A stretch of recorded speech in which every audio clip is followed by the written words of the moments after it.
So check natin yung mga ano natin, mga engine natin na pinamachine shop. So meron doon sa labas ina-assemble. Ito yung mga engine lahat yan.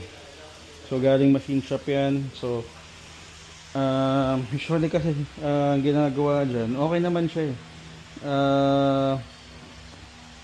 May mga nabili kami na mga Ford na okay naman yung engine, pero minsan kasi doon sa upon inspection kasi hindi siya pasado doon sa ano, kumbaga hindi siya pasado lalo sa mga head mechanic namin. So sinasabay na rin namin sa refresh para wala nang problema, kasi ganoon din naman eh, baka mamaya during road test magka problema. So another ano naman, another project na naman dun sa sasakyan. Imbes na mapabilis, eh lalo na de-delay yung pag-release natin ng kotse. So the best is isabay na rin. Kumbaga pull down ng tranny, isabay na rin yung engine pag hindi pasado dun sa quality check.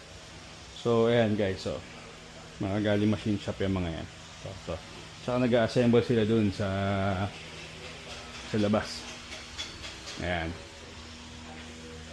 So ano yan, kita nyo naman very transparent kami sa inyo. At alagang GTA yan. Tranny, engine, yan ang priority namin talaga. So ano pa ba, mga cooling system tulad nung kanina yung gamit namin, nakita nyo naman, walang aircon, sasabihin na rin yun. And tingnan nyo, nakakakuha lang namin doon sa batawag doon, sa under chassis specialist, pero okay na rin at napagawa na, may mga umahabol lang talaga. So part yun ng checking natin. Ayan. Actually nag-overheat nga din yun. Yun yung gamit namin ngayon papunta dito. Hindi naman siya nag-overheat pero pwede mag-overheat. So buti na lang gabi gamit. So ila-line up din yun doon sa main office natin for refreshment tong sa cooling system niya. Tsaka sa aircon na din. So malamang sa malamang ECV lang yan. Very basic sa atin yan. So again guys, ito yung mga engine natin i-refresh, ibubuuin na to. Ito yung mga galing machine shop.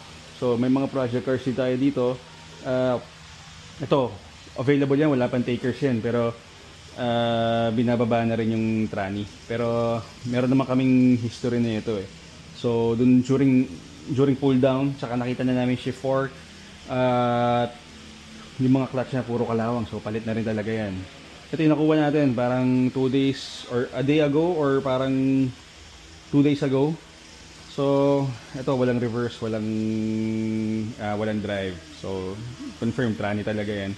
Pero hindi pa masyado na road test yan at hindi naman kasi umaandar yan.